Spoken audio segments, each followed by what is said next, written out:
Genesis 14. Abram rescues Lot.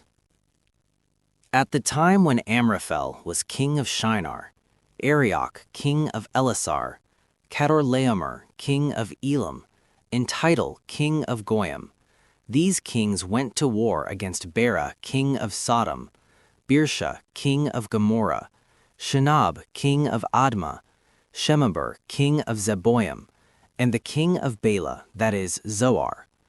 All these latter kings joined forces in the valley of Siddim, that is, the Dead Sea Valley. For 12 years they had been subject to Chedorlaomer, but in the 13th year they rebelled.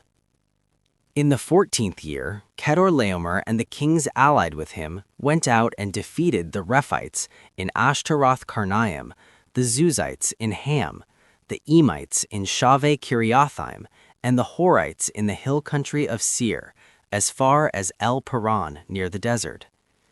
Then they turned back and went to En-Mishpat, that is, Kadesh, and they conquered the whole territory of the Amalekites, as well as the Amorites who were living in Hazezon Tamar.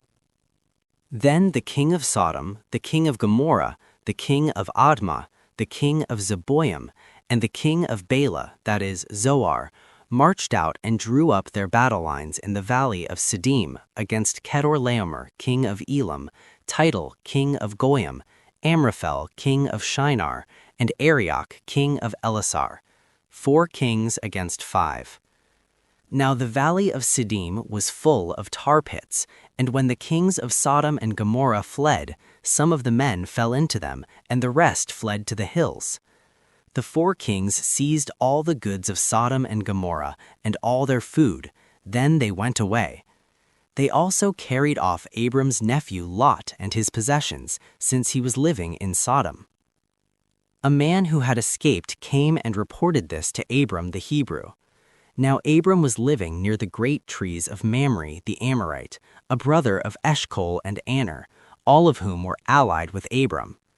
When Abram heard that his relative had been taken captive, he called out the 318 trained men born in his household and went in pursuit as far as Dan.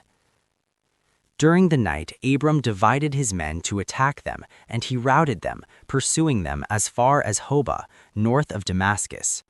He recovered all the goods and brought back his relative Lot and his possessions, together with the women and the other people. After Abram returned from defeating Chedorlaomer and the kings allied with him, the king of Sodom came out to meet him in the valley of Shaveh, that is, the king's valley. Then Melchizedek, king of Salem, brought out bread and wine. He was priest of God Most High, and he blessed Abram.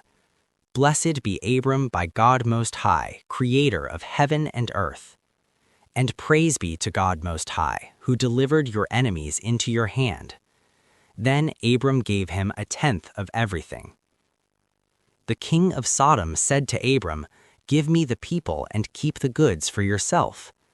But Abram said to the king of Sodom, "With raised hand I have sworn an oath to the Lord, God Most High, creator of heaven and earth, that I will accept nothing belonging to you, not even a thread or the strap of a sandal, so that you will never be able to say, 'I made Abram rich.' I will accept nothing but what my men have eaten, and the share that belongs to the men who went with me, to Aner, Eshcol, and Mamre. Let them have their share."